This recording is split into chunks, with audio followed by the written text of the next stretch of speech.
Hello, and welcome to AFSPA Live, our monthly digital broadcast designed to give AFSPA members and eligible federal employees a place to ask questions and get answers about past AFSPA Talks topics, their benefits, and wellness needs. There are 3 primary ways you can join our broadcast. Join us live by clicking the link in this video description and following the instructions to allow access to your camera and microphone. Then, a show moderator will be available to assist you further. You can ask your question through the chat box on whichever social media platform you're streaming AFSPA Live, YouTube, Facebook, or LinkedIn. If you're not able to join us live, call our toll-free line prior to the broadcast at 888-435-0757 and leave our team a voice message that we may play back and answer live on air. Just tell us who you are and the question you'd like us to answer. I'll see you at the next AFSPA Live.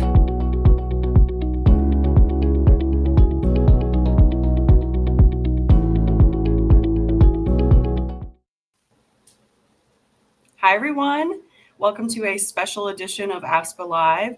Normally, we stream every last Thursday at 11 a.m. Eastern, every last Thursday of the month, I should say. But today we have a special episode because it is the last day of open season. So today we have our COO, Kyle Longton, and as usual, I'm Maddie Norton, hosting and moderating, and I'm a communication coordinator at AFSPA. So if you have any 2024 open season questions, please send them in. We'll be answering some we received through a form and any that we've just had from visiting people. Kyle was overseas, I know, and I know some of the outreach team was out at events and getting all kinds of questions from potential members and members. So we are excited to get started today. And I will just say that today's AFSPA Live was designed for people like me who maybe have questions and wait to the last minute. And it may also be that people have made decisions and they just want to get a head start. Not that these people are not like me, want to get a head start in understanding benefit changes if they're making a change for next year. So, Matt, I think you said we'd already received some already in advance. So go ahead and get started. We do. We have some. And it looks like we'll start with someone has asked, where can I get a biometric screening in 2024? Absolutely. So first of all, biometric screening is a great way to earn incentives, especially when paired with your annual physical. Doing those two together, $100. But in the U.S., in past years, including in 2023, it's only been through Quest Diagnostic. You can go on their website, fill out a form, schedule an appointment, print out a form, take it with you, have it done there, no cost. Starting in 2024, you can continue to go to Quest, but if you prefer, you could also go to LabCorp. And there's information in the brochure, and we'll be making sure the information is updated on the website come January about how to go about doing this. But you'll want to go on, register ahead of time, input your information so they can link it to you. I will also say if you are overseas, you can have the biometric screening done locally. You'll just need to print out a form from either Quest or LabCorp, have the provider locally fill that out, and then submit it to either Quest or LabCorp to get credit for that as part of the incentive program. Perfect. And we do still have our live chat going, so we do have questions coming in from people. So I'll switch over to some of those. It looks like we have a question about insulin pumps. So someone has asked, can you discuss coverage for insulin pumps, please? Sure. Insulin pumps would be covered under durable medical equipment, and that is our typical, and I'm going to pull this up and just make sure I've got this correct, but that typically would be covered there. It does require a prescription, so I don't think anybody would provide you an insulin pump if you just went out and tried to buy one, but you'll need a prescription from a provider to obtain an insulin pump, and then you generally want to get that through an in-network provider. And you can call us; we can connect you with in-network providers. You can find one online, and that should be covered at in-network 90%, paid by the plan. Also, if you're overseas, we'll pay 90%. Members responsible for 10% after the calendar year deductible. So again, your provider provides the necessary prescription, and then you can obtain that from an in-network provider. All right, and another perfect question for you, Kyle. We have how to proceed with obtaining a new hearing aid. Oh my goodness. Well, I think people know that this is one of my favorite um, favorite topics. And I'm sorry, let me go back to the insulin pump. Oh, okay.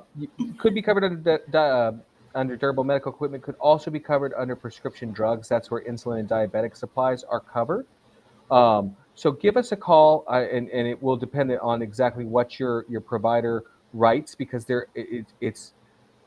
it's important. Go ahead and check with us before you fill a prescription for that, because there are certain insulins and certain pumps and so forth that are covered by the plan, that are on formulary, if you will. So typically that would be covered under Section 5F. I'm sorry, I had that incorrect in my thinking, but typically the insulin pump, especially when obtained stateside, would be covered under Section 5F. But again, give us a call, or check with Express Scripts.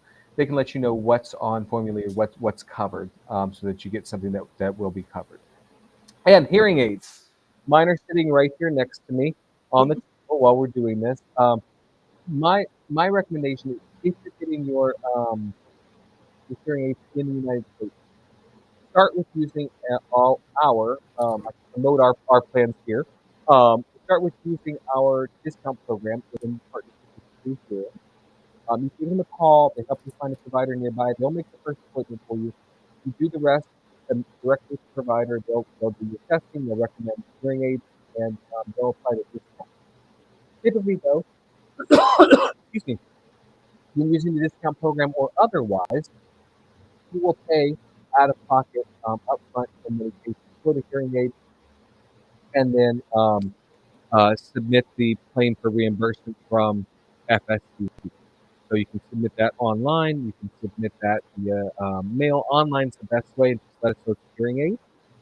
If you choose not to use the discount program, then I encourage you to go to an in-network provider. If you're overseas and getting hearing aids, those will be covered up to, same as stateside, up to $4,000 every 3 years for new or replacement devices. And if you're thinking about it, go for it.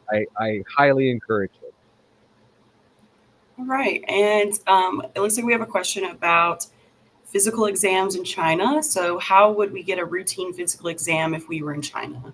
Sure. So you can go to, and it depends a bit on where you are. We do have some direct billing providers, some direct billing partners in China. Those are listed on our website, afspa.org/FSBP, and then look for overseas partners. And you could go to one of those if routine preventive care is included in our agreement. It should be listed on our website. Um, and and you can go to the provider. If they have direct billing, they'll bill us directly for those services. Otherwise, you go to a provider, obtain the services that you need, and then submit a claim to us. And I encourage you, when you submit the claim, provide us as much information as possible, because it may just, even if we translate it, it may just say office visit. Well, in fact, if it's a routine physical, we pay that differently than we would an office visit for a sore throat. So make sure that you provide us as much information. There's a box when you're submitting claims: reason for visit, routine physical for this family member, or visit for a sore throat or an earache or whatever it may be. So as much information as you can give us when you're submitting claims, it's incredibly helpful. All right, and we have a question from someone asking about super bills. Can FSBP process super bills from providers who do not take any insurance? For example, a physical therapist.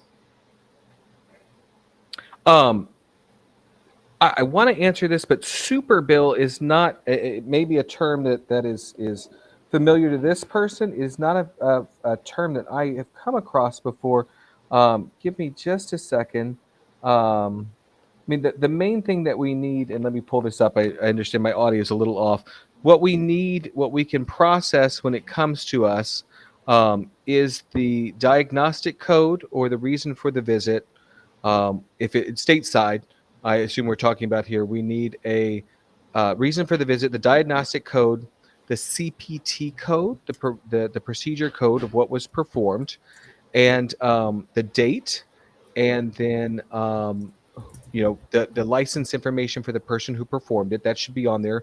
There's a standard form for this in the US. Now, if by super bill we're saying it includes multiple dates of service, then my instinct is to say yes, we typically can process those. It may take us a bit longer because we have to break those out into individual claims because they're different dates of service. So we can't just make one process for, okay, over the course of 2023, this person saw a physical therapist twice a month.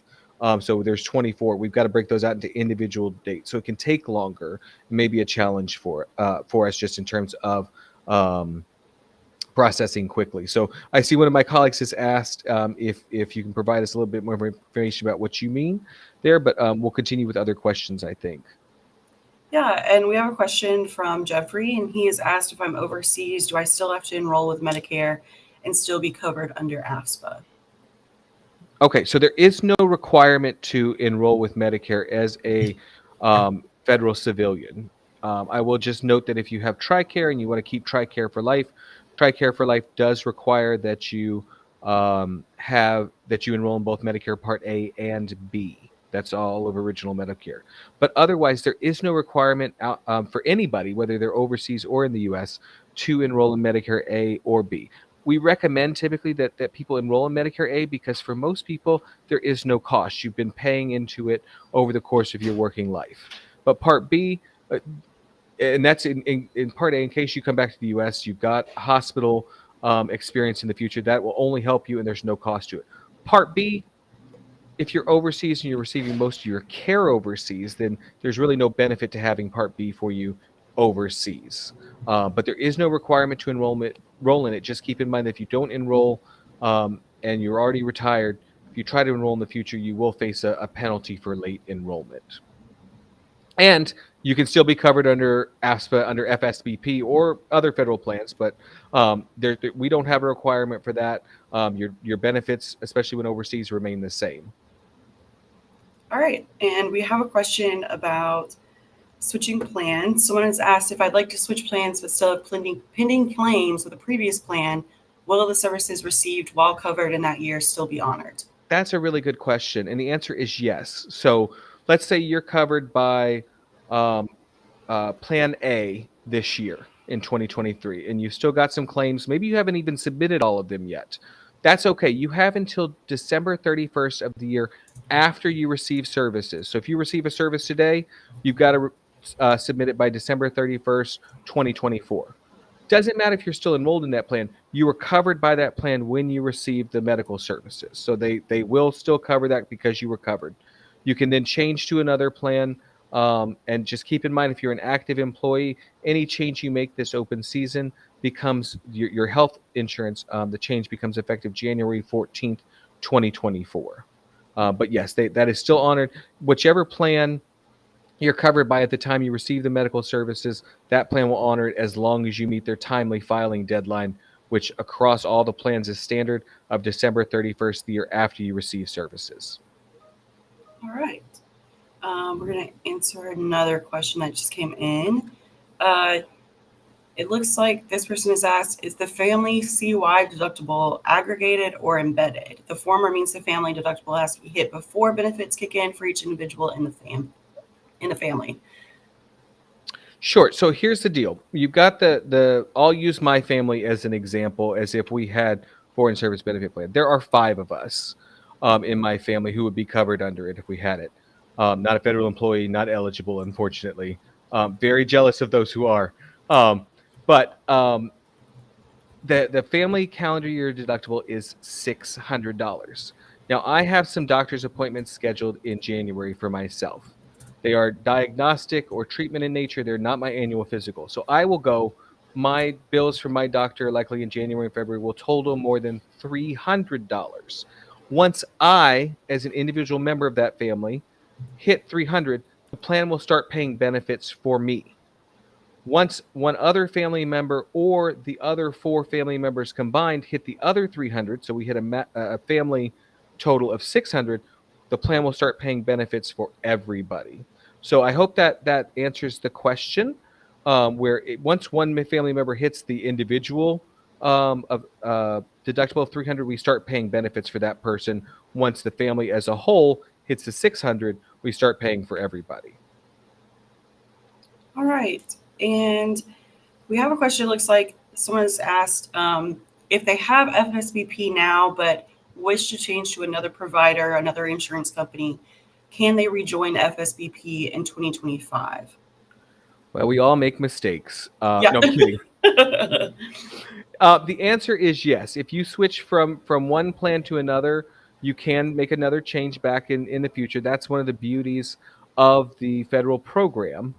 So if you're switching from FSBP to another plan, and maybe that plan has specific benefits that FSBP doesn't. We've run into this before in the past, and then you want to come back in 2025, that's fine. You can absolutely do that. You can wait several years and come back if you wanted to. But yes, you can come back. The important thing to remember is that for most people, to select FSBP in retirement, you must have had FSBP while an active employee. The only exception there is people who retire under the Foreign Service retirement programs. But otherwise, you must have had it at some point while you were an active employee. But yes, you can switch plans every year during open season, every qualifying life event. That's, again, one of the beauties of the federal program. All right. And I'm going to jump to some fertility questions just because we've seen lots of questions from members and just while we've been abroad. So someone is asking you explain the fertility care benefits in 2024. Is there really no dollar limit? There really is no dollar limit. We have for 2023, we've had the $5,000 per person per calendar year limit, which is not a ton, but it was something. But OPM has opened things up for next year. We've taken all the opportunity that they provided us to cover everything. So we are covering artificial insemination services, both the medical and any pharmaceutical costs. Now, the medical is being covered at 90/10 after the calendar year deductible. We're also doing the same, and we've moved the prescription benefits to the prescriptions coverage. It used to be covered under medical. Prescription drugs related to infertility treatment will be covered under prescription benefits. The same thing is true with in vitro fertilization and that the advanced reproductive technology services. So that includes, typically we're thinking of in vitro there. That means that in vitro is covered, again, the 90/10 split, and the plan will be covering the 90%. Now, we do require that for artificial insemination and in vitro fertilization, when services are received in the United States, you must go to one of our Institutes of Excellence infertility providers. And there's more information on that in the brochure. The other thing to keep in mind that with the fertility care benefits is they must receive prior approval. Whether you're receiving the services in the United States or overseas, you must call us ahead of time to get prior approval. That's going to just make sure that your claims are processed correctly going forward, that you've met the plan's definition of infertility so that there's not any delay in processing future claims. It's also going to connect you with a care manager who specializes in infertility cases and can help you throughout the process. We can also advise you of the benefits available through the Freedom Fertility Pharmacy, which is a new opportunity for savings and support that we have in partnership with Express Scripts. All right. Someone also asked, I and my wife are currently enrolled in the FSBP, in the family plan. Will FSBP cover any routine dental cleaning? Yes, but very little. The dental, I'm going to put this out there. I think the dental benefits haven't changed literally in my lifetime, not just in the time that I've been with AFSPA, but in my lifetime. And there's more and more gray coming in every day. The benefits have been frozen for dental services since the mid 80s, to my understanding. And so if we're talking about routine dental cleaning, so for a cleaning and exam twice a year, the plan will cover $36 for an adult. That's it. So if you're looking for more coverage for that, something that may cover 100%, because most providers, at least in the United States, are going to charge more than $36 for routine cleaning. You may want to look at a supplemental plan or consider putting some additional funds in the flexible spending account, which can be used for medical, dental, or vision. But we do have coverage. It's very limited. All right, and we have another question from the chat. They have asked for inpatient hospital stays due to a medical emergency. Is there a per night cost or a limit to the number of nights per visit? So I'm going to answer this actually for in-network and overseas. We cover when you go to an in-network provider hospital or an overseas hospital for an inpatient stay, we cover the hospital costs at 100%. So there is not a cost to that. There's not a limit to the number of nights. However, the stay does have to be medically necessary, and so we do require when you're in the U.S. And I know you're talking about maybe a medical emergency. We do require prior approval. Now, prior approval in a medical emergency typically means that somebody at the hospital is calling the plan within 2 to 3 business days to let us know about the admission and why and so forth. For planned admissions, it does have to be approved ahead of time, and we typically will also include how many nights are approved for something like, let's say you're having a knee replacement or something like that, like however many nights are covered for that that information. But that is what limits it, is the medical necessity and clinical review. All right. And we have a question from Steven. They have asked, my wife and I are covered by AFSPA. They have Part B of Medicare, and his wife has, I'm assuming, Medicare Advantage, Aetna Advantage. And they just informed them that their coverage is canceled by Medicare Part D. What do we do? Well, excuse me. I apologize. That should not have happened. I'm going to ask one of my colleagues to provide you with an email address, and we will get this rectified. I am sincerely apologize. Your wife should be able to remain enrolled in the Medicare Advantage plan, the FSBP Aetna Medicare Advantage plan that we offer, which has a Part D coverage in it through CVS, and the auto enrollment of the Part D that we're offering outside of the Medicare Advantage should not have affected her. I am hearing that it did. I apologize for that. Please do send us an email. The email address is on the screen. We can get that rectified. And I will work with our teams at Aetna and Express Scripts to make sure that there's not an interruption, assuming that she wants to continue her Medicare Advantage coverage, which it sounds like she does, and we'll get that fixed. I sincerely apologize for that. All right, and it looks like we have a question that just came on our form that we sent out, and someone asked, I would like to know exactly when the updated 2024 benefits coverage kicks in. Will they be effective on January 1st, 2024? Or will they be effective only after the first full pay period? Sure. So this is a little confusing. So, and I appreciate this question. So the answer for when new benefits kick in is January 1st. So the new benefits, the $75 for massage therapy, the coverage for infertility services, the move to the prescription drug plan through under Medicare, the Part D plan, et cetera, all of that kicks in, becomes effective January 1st. The January 14th, the beginning of the first full pay period, is if you're changing plans. So if you're moving from Plan A to Plan B, your coverage under Plan A will continue for the first 13 days of January, and your coverage under Plan B will become effective on January 14th. All right, good to know.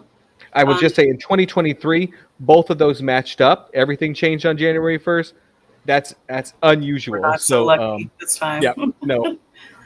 All right. And then we also had another question from the forum about our prostate cancer screenings. They said your plan only covers prostate cancer screenings members ages 40 through 69. They have asked why such an early age cutoff. Cancer can attack at any age. They said that they're going to be turning 40, but they would love to know if the test is still covered, or Sure. what they can do to make sure it is covered. Well, first of all, congratulations on an upcoming, whenever it is, 80th birthday. Yeah. And I can answer this because this changed about 3 years ago, and the change came from the U.S. Preventative Services Task Force. And the U.S. Preventative Services Task Force, among some other bodies, but this one in particular, reviews different procedures, different screenings, and so forth that are out there, and grades them A, B, C, and those that receive a grade of an A or a B are covered by the plan. This is specific in our brochure. They are covered by the plan at 100%. They made the change to the upper age limit for the PSA screening. There's a number of different reasons. Not a medical authority, so I don't want to get too far into that. We follow their recommendations.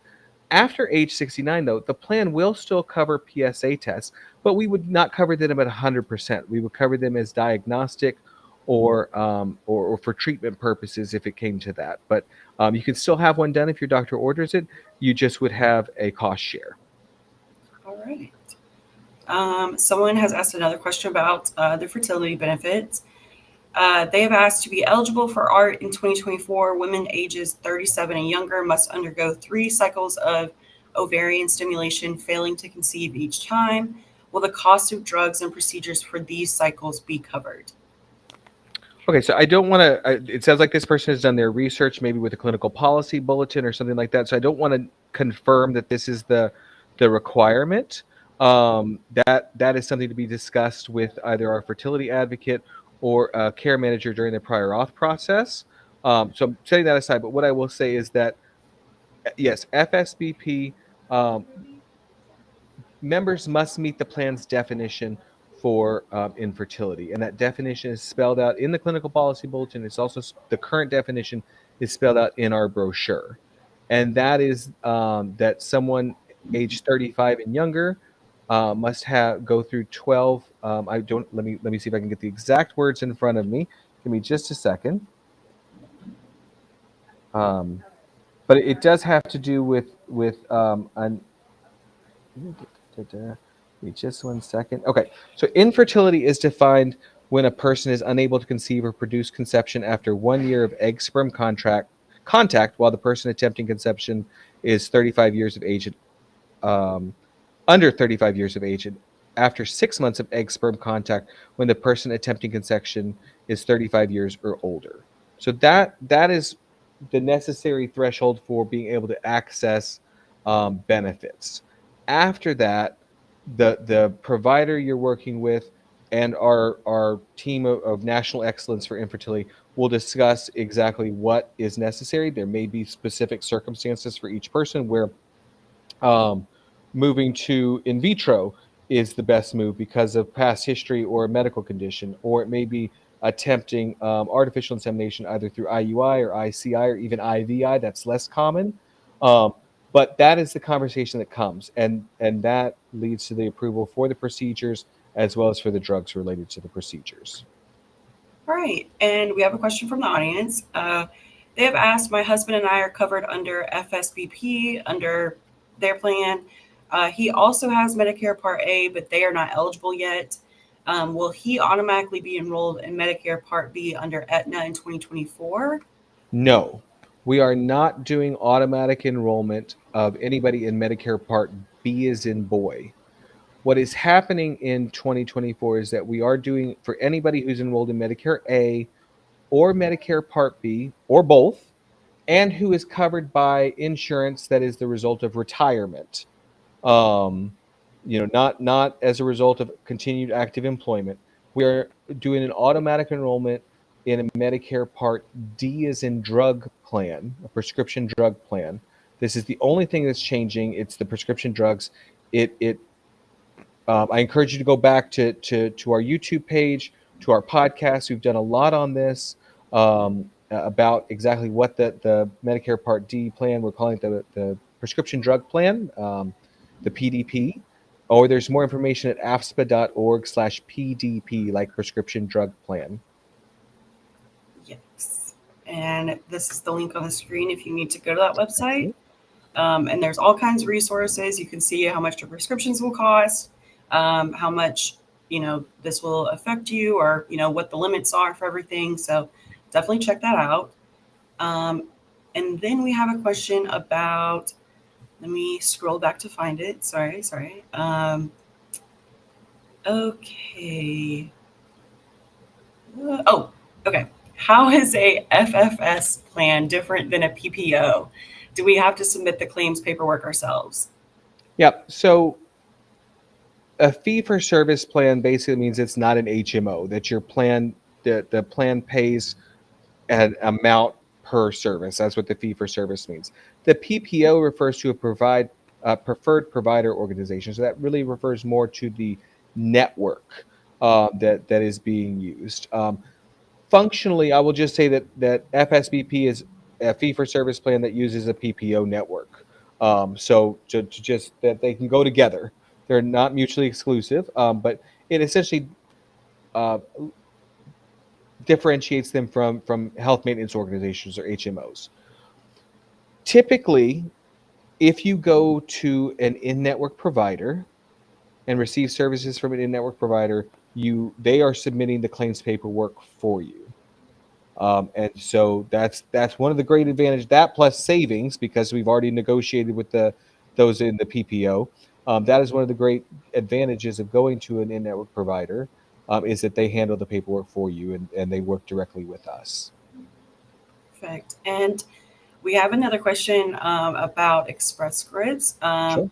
Express Scripts does not ship to Germany, so how do we get the prescription benefit if we can't use the home delivery service? And I Yeah. want to say that this question was specifically asked for insulin, so they can't do the like full year medicine Sure. type So thing. there's one thing I will say is that it's not just Express Scripts that can't ship to Germany. There are treaty provisions between the U.S. and Germany and it's just with Germany. It's not the EU. It's specifically with Germany, and in particular, how mail from the U.S. is delivered to Germany. It no longer lands on military bases. It goes to commercial airports, and can't bring in prescription drugs that way. And that changed, I don't know, 15, 20 years ago. So if you can't do that, there's a couple different options that you can explore. One is obtaining your prescription locally. We cover prescription drugs. The FSBP covers prescription drugs purchased at overseas pharmacies, the same as we would an outpatient medical claim. Basically, we will pay 90%. In that case, I do encourage you to submit a copy of the prescription that the doctor gives you and a copy of the pharmacy receipt with a note, hey, this was for insulin, or this was for cholesterol medication, or whatever it is, and submit that to us and we can reimburse you. The other option in some circumstances may be to obtain up to a year's supply while you're in the US and take it with you when you travel overseas. Um, that can be tricky with something like insulin or some of the other some specialty drugs we have that require temperature control. But you can explore those options depending on what the drug is. And that can be done. You'll need to contact us ahead of time. Contact Express Scripts if you're trying to get a 1-year supply. They can put a certain override in the system to make sure you can obtain that either from home delivery. They'll send it to a stateside address, or from a retail pharmacy that qualifies in the network. Usually one of the Smart 90 pharmacies if you need that. But that is one of the options. But a lot of people do obtain their drugs locally overseas. All right. Just to let everyone know, send in your last minute any questions. Right now, Kyle and I are going to do some rapid fire questions that Uh-oh. we get. I know that we get often, and are just some very common, frequently asked questions.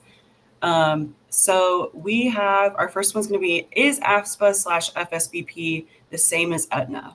No. No, Good. we are partners. Yeah. What I will tell you is that the Foreign Service Benefit Plan is run by AFSPA. It is our contract with OPM. We partner with Aetna to serve as the plan administrator. So they process the claims. That's why it's got their name on a check or on the EOB. We also use the Aetna network. And it's also a dedicated team at Aetna who has been working with Foreign Service Benefit Plan, some of them for over 30 years. It is the same team that has been working with us. They've been bought up a couple times since they were Mutual, then Coventry, and now Aetna, and now CVS is as the parent company. But they partner with us. They're their plan administrator. But FSBP is run by AFSPA. All right. Next one. Can I enroll in FSBP as a retiree? You can enroll in FSBP for the first time as a retiree if you are retired under one of the Foreign Service retirement programs. And there's the old one, the new one, a couple variations in there. But if you are a retired under a civil service retirement program and you never had FSBP while you were an active employee, you cannot select it in retirement. However, if you had it at some time while you were an active employee, yes, you can come back to us. Doesn't matter how long it's been, as long as you had us at some point while you were an active employee, you can come back. All right. Then we have, what is a plan allowance? It's all over our brochure. The plan allowance is, and we do this as part of, I wish I could pull up the slide right now. It's part of a class we do for new federal hires, but it is essentially the market value of the services provided by your provider. So it's the market value. It is used to be called the reasonable and customary amount, and this is just basically how the price that your provider bills compares to those in the same, typically geographic area. It's usually by zip code, and one of the other reasons, as I said before, to go to an in-network provider is because we've already negotiated those plan allowances. Their fees that they've agreed to are within the plan allowance. Now, the plan allowance is not something that we can share publicly, typically because people will be like, "Oh, I'm going to add a network. What's the plan allowance?" We can't share that. This is the result of negotiations with individual providers in various areas, but that is essentially what we're talking about. Overseas, let me just be clear. Overseas, we accept whatever the provider bills as the plan allowance. We don't reduce it to a fee schedule based on U.S. prices. Sorry. No, good to know. Someone from the chat has asked, can you explain again about using a local pharmacy? I thought I saw that there are some pharmacies we can use, so I'm assuming this is back to the Germany question. Okay. So overseas, all providers are considered in-network. So you can go to any provider overseas for your medical services. You can go to any pharmacy that to obtain your prescription drugs that carries it. We do have some direct billing providers. These are partners we have in various countries around the globe. They're concentrated in certain countries like Germany and Korea, a few in Japan, the UK, and you can go there. Those are offered as a matter of convenience. You could still go to any hospital or any provider in those countries, but we offer those as convenience that those providers with whom we have a direct billing partnership will bill us directly.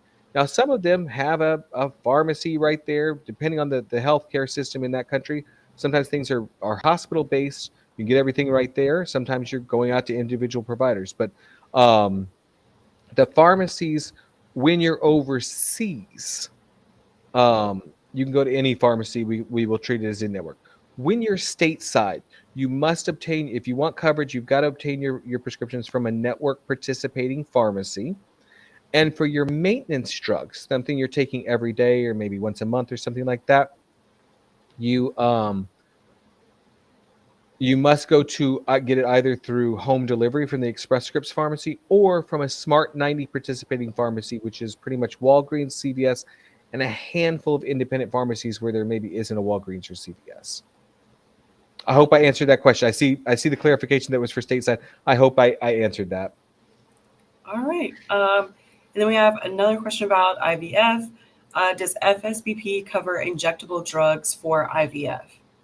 Injectable drugs for IVF will be covered, and they will be covered. They're covered right now, but only as part of the $5,000 allowance. Starting next year, they will be covered, and they will be covered under the pharmacy benefit. Perfect. All right. Any last minute questions, send those in. Otherwise, I'm going to jump back to some of our rapid fire questions. Those weren't the rapid fire questions? They weren't. Like they were. All right, well, bring them on. All right. Someone, a common question we get is, I'm not foreign service. Am I eligible for this plan? A lot of people are. And what I will say is that we cover, we are open to membership to everybody at Department of State, Foreign Service, and Civil Service, as well as civil servants, employees at a number of other agencies, including the Department of Defense, Department of Homeland Security, within the intelligence community, and various other groups who are serving and supporting. I want to get the language correctly. The foreign affairs and intelligence needs of the United States. So it's executive branch civilian employees assigned overseas or to U.S. possessions and territories, and the direct hire domestic employees assigned to support those activities. So there's a huge number of people who are eligible who are not foreign service. All right. And there's a great website there. Yeah. Yes, there is. Yes, there is. If you need to check, definitely go there.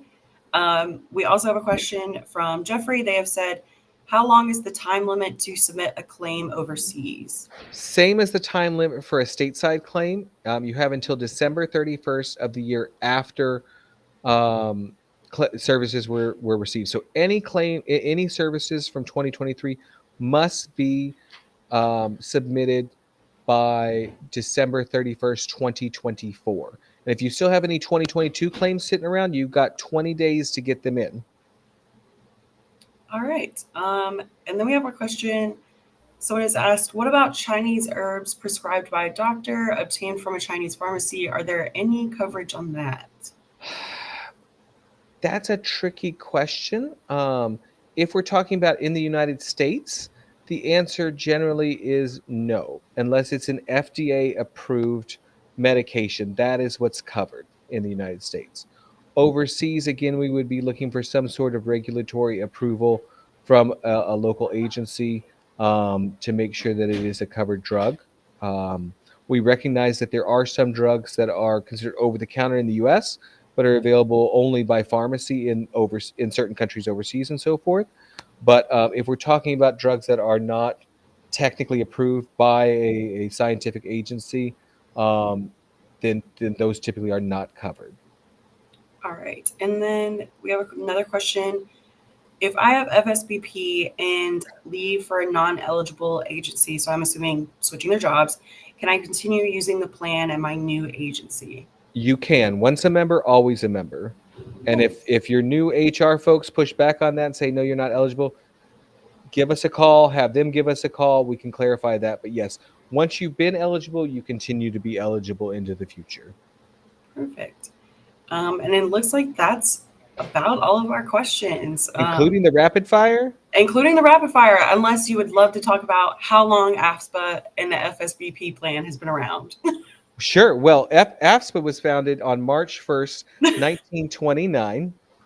And FSBP was founded in 1942 and was one of the charter members of the Federal Employee Health Benefits Program when it launched on July 1st, 1960. Wow. So the plan actually outdates is older than the federal programs, and we're very proud of that.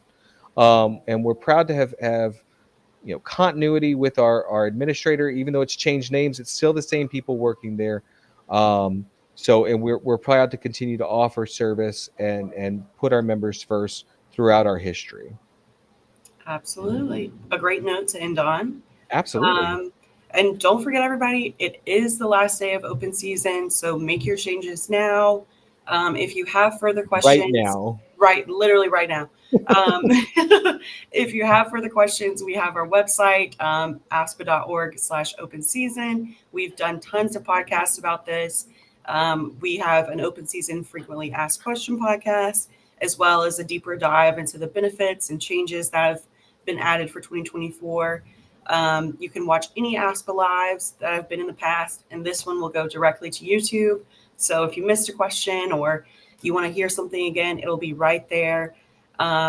So with that being said, happy open season, happy last day of open season. Kyle, any last words from you? Real quick, I'm seeing a couple more last things coming in. FSBP does not have any coverage for routine vision. The $36 was per person for dental cleaning and exam. FedVip, go to benefeds.com, 25 dental plans and options, 10 vision options, low premium increases this year. There's a lot of good information. It's a useful website, but benefeds.com is the best way to enroll in that or make a change. And with that, I think that's it. And thank you all. Thanks for your engagement today and throughout open season. We look forward to some new opportunities to engage next year. Yes, very excited. Thank you, everyone, for attending. We appreciate it. Bye. Thanks for watching our broadcast. Join us again the last Thursday of every month at 11 a.m. Eastern. Also, don't forget to look for AFSPA Cares on all of our social media channels: YouTube, Instagram, Facebook, and LinkedIn.